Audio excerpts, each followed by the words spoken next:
Today we are going to break down one of the most important elections in India, the Bihar Assembly election of 2025, an election that is being celebrated as a landslide victory, an election that the ruling alliance is calling a historic mandate, and an election that the opposition is describing as a political earthquake.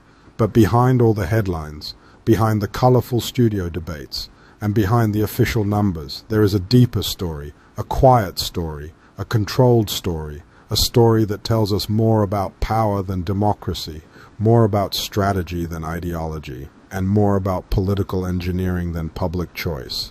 This is not a normal election analysis. This is a critical dissection, a structural audit, a reality check for anyone who believes results alone define democracy. Let us start with the most basic fact. The ruling National Democratic Alliance secured more than 200 out of 243 seats, a margin so massive that it forces one question. Did Bihar vote for a new future, or was Bihar guided toward a preferred outcome? The truth is uncomfortable. The election result reflects not just voter choice, but system design. The playing field was not neutral, the competition was not even, the ground was not level. And this imbalance begins much before the voter enters the booth. It begins with the revision of the electoral rolls, a special and aggressive cleanup exercise known as the Special Intensive Revision. For many observers, this exercise appeared administrative, but its impact was political. Thousands of voters, mostly poor, mostly migrant, mostly from communities leaning toward the opposition, either removed or reclassified. A 6% drop in voters in selected pockets. It did not change the alphabet of democracy, but quietly altered the mathematics of democracy. Now we continue with the deeper layers shaping the Bihar election. After numbers are counted, the real architecture of power comes into view. This is where influence becomes more decisive than ideology, where control becomes more important than persuasion. The first pillar is the welfare network. In Bihar, welfare is not a safety net. It is a political framework. Every cash transfer, every food subsidy, every refill, every student incentive creates a one-way dependency. People who rely on the state for basic survival naturally feel compelled to protect the hand that feeds them. In this ecosystem, welfare works as silent political discipline. It builds emotional loyalty without requiring policy performance. The second pillar is narrative control. Modern elections are shaped by information, not rallies. National media pushes a unified story. Social media amplifies it. Local influencers repeat it. Opposition messaging breaks because it is drowned before it spreads. When one side owns the narrative, voters absorb a single version of truth and perception becomes reality. The third pillar is administrative alignment. Bureaucracy, police networks, district offices, and local governance structures may not openly campaign, but their quiet alignment with the ruling alliance creates an unseen advantage.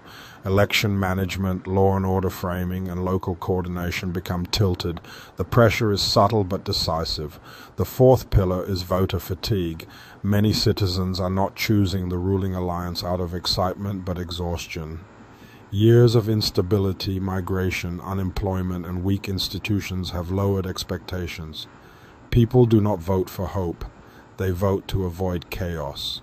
Familiarity becomes a political shield. Together. Create an election environment that feels democratic but functions with deeper layers of influence. When welfare dependency, narrative control, administrative alignment, and voter fatigue operate simultaneously, the result becomes predictable long before the ballots are cast. This is not manipulation in a dramatic sense. It is quiet engineering, slow, systematic, invisible to the untrained eye, but decisive in its effect. Now we must examine the cost of such a system. The first cost is the collapse of accountability. When an election becomes structurally tilted, the ruling alliance no longer fears losing, and when leaders no longer fear losing, governance becomes secondary. Performance becomes optional, promises become flexible, accountability becomes symbolic. A large mandate then transforms into a political cushion rather than a responsibility. The second cost is the weakening of opposition politics. A poor opposition is not only a political problem, it is a democratic emergency. Without competition, ideas do not evolve, policies do not improve, institutions do not strengthen. When opposition becomes demoralized, voters lose the ability to imagine alternatives. Democracy shrinks not because people stop voting, but because choices stop mattering. The third cost is social stagnation. Bihar's challenges require bold reform. Industrial growth, job creation, education, health and infrastructure all demand long-term investment. But a system based on political control may avoid deep reform because instability threatens its structure. Development empowers people. Empowered people ask questions, and questioned power becomes uncomfortable. The fourth cost is psychological. Over time, citizens begin to accept limited expectations as normal. When stability replaces ambition, When society internalizes mediocrity, the next stage is even more dangerous. Citizens begin to believe that progress is unrealistic, expectations shrink, demands weaken. People stop imagining transformation and settle for survival. This psychological shift creates the perfect environment for long-term political control. When people stop expecting better governance, leaders stop feeling pressure to deliver it. At this point, elections continue, but democracy thins. The rituals remain, the symbols remain, the speeches remain, but the competitive spirit that keeps institutions alive begins to fade. An election becomes a cycle, not a choice, a ceremony, not a contest. The result becomes predictable not because voters are convinced, but because alternatives appear powerless. This brings us to the structural contradiction at the heart of Bihar's politics. On one side, the state urgently needs disruptive development. On the other side, the political system benefits from stability, predictability, and controlled expectations.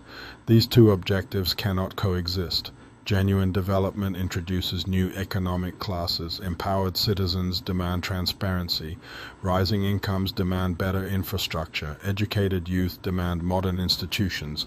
All of these challenge an entrenched political structure. Therefore, the political system avoids deep reforms, incremental changes, controlled welfare, limited modernization, enough to maintain satisfaction, but not enough to create empowerment. This is the equilibrium of controlled democracies. Manage the citizen, do not elevate the citizen. The long-term consequence of this imbalance is stagnation. Bihar risks remaining a state where human potential is exported rather than cultivated. Migration becomes the main economic engine. When migration becomes an economic engine, the political system gains a convenient escape route. Young workers leave the state, earn outside, and send money home. These remittances ease pressure on the local economy. They mask the absence of industry. They reduce the unemployment burden that government policies fail to address. But this comes with a hidden cost. A society that exports its talent slowly loses its capacity to innovate. Families become dependent on outside earnings, while the state becomes dependent on welfare distribution. This imbalance weakens local institutions. Schools decline because ambitious students plan to leave.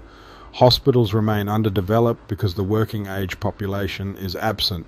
Local markets stagnate because disposable income depends on money returning from faraway cities rather than local productivity. Over time, the very structure of Bihar's economy becomes externally sustained but internally hollow. This hollowness feeds into political strategy. A population that relies on remittances and welfare becomes easier to manage. Tough economic questions disappear from political discourse.